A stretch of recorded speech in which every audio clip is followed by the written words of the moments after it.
तो मैं real story बता रही हूँ अपनी।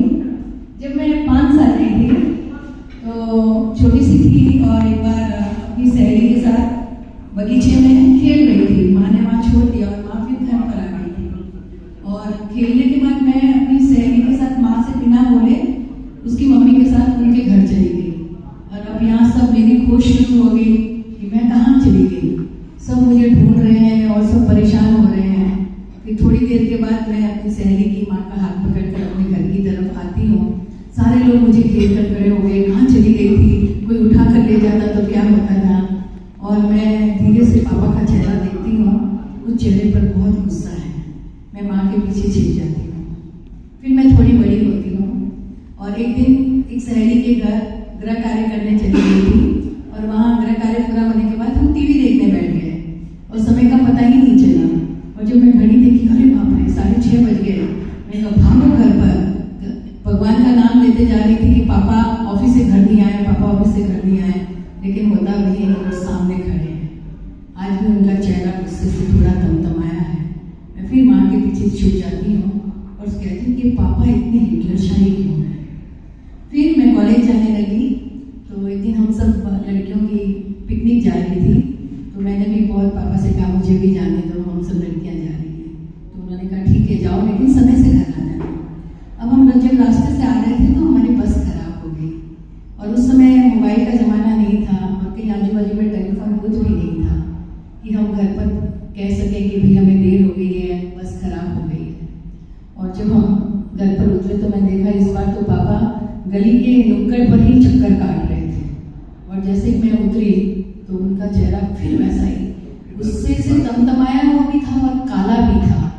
तो मैंने पापा से कहा पापा क्यों नुक्कड़ पे चक्कर काट रहे हो, हम सब सखियाँ साथ ही थी ना, सबके माता पिता थोड़ी कोई इतनी चिंता करते हैं, अब क्यों इतनी चिंता करते हो। फिर उस रात सोते हुए भी मैंने कहा कि पापा तो पूरे मुसलोनी हैं। फिर मैं बड़ी हो गई, मेरी शादी हो गई। शादी कर हम लोग घूमने गए तो वहाँ से रोज फ़ोन करते भाई हम ठीक हैं, लेकिन आने के 2-4 दिन पहले तक हमने फ़ोन नहीं किया।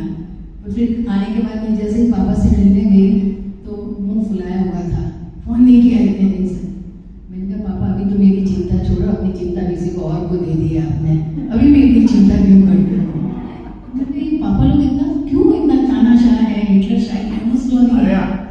फिर देखिए समय का चक्कर कहाँ आता है। फिर मेरे 2 बच्चे हुए, दोनों में 1.5 साल का फर्क है। और एक दिन दोनों को मुझे वो वैक्सीन दिलाने ले जाना था। तो मैंने उनसे कहा कि बेटा बस दे, अभी मैं थोड़ी देर किचन का काम समाप्त करती हूँ, फिर तुमको वैक्सीन दिलाने डॉक्टर अंकल के यहाँ ले जाती हूँ। और जब मैं रसोई घर से बाहर आई तो देखा बड़ा बेटा तो बैठा हुआ है हॉल में, लेकिन छोटे का कहीं पता नहीं है। और छोटे का पता नहीं है, मैंने पूरा घर ढूंढ लिया, सब कुछ ढूंढ लिया। अब मैं रोने को हो गई। फिर ऑफिस में मंगल जी को भी फ़ोन किया कि बंटी मिल नहीं रहा है। फिर नीचे मेरे मामा जी रहते थे, मामा जी के पास गई, मामा जी बंटी नहीं मिल रहा है। फिर बोले एक बार सारा वापस ढूंढा, बगीचे में भी गए, बोलो चलो पुलिस स्टेशन चलते हैं, कहीं वो नीचे चला गया, कोई उठा के ले गया, क्या हो गया। और मेरे घर में है ना स्टोर रूम जैसा था, स्टडी टेबल का भी रूम था। मैंने जाते जाते सोचा एक बार वापस वहाँ जाकर क्यों ना देखूँ।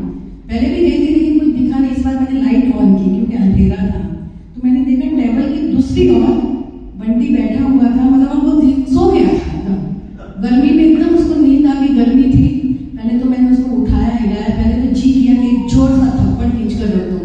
फिर उसको पसीने पसीने देखा तो मैंने कहा छोड़ो, मारती नहीं हो। ऐसे मैंने बच्चों को मारा नहीं कभी भी। संगीता हमेशा कहती थी तू बच्चों को बिगाड़ रही है, मारती नहीं है कभी। तो फिर मैंने उसको उठाया, पानी पिलाया, लेकिन मेरे उस स्टडी में बहुत बड़ा कांच लगा हुआ था। और मैंने उसको गोद में उठाकर मैं ऐसे घूमी और कांच की तरफ मेरा चेहरा गया। और मैं देखती हूँ कि मेरा वही चेहरा वैसा ही काला तमतमाया हुआ, शायद वो मेरा चेहरा था। और तब मुझे एकदम एहसास हुआ कि आज मेरा बेटा थोड़ी देर के लिए मुझे नहीं मिला और मेरी क्या हालत हुई है। और उस जमाने की बात सोचो, अगर लड़की देर से घर आती है तो पापा का दिल कैसा कैसा बैठ जाता होगा। और उस रात सोते हुए मैंने अपने पापा से माफ़ी मांगी, पापा मुझे आज माफ़ करना, मैं आज तक आपके उस प्यार को समझ ना पाई, आपकी चिंता को समझ नहीं पाई। आई लव यू पापा। प्लीज आप मुझे माफ कर देना कि धीरे से चलते हुए छोड़ते हो मेरा हाथ और मुझे देते हो जीने की सौगात। लड़खड़ाती हो जब जब मैं, थामते हो तुम, ओ बाबा इतने प्यारे हो तुम, ओ बाबा इतने प्यारे थे तुम। आकाश रूप में मुझ पर प्यार करते हो और वृक्ष रूप में मुझ पर छाया करते हो। जीतती हूँ जब जब मैं, नाचते हो तुम, ओ बाबा इतने प्यारे।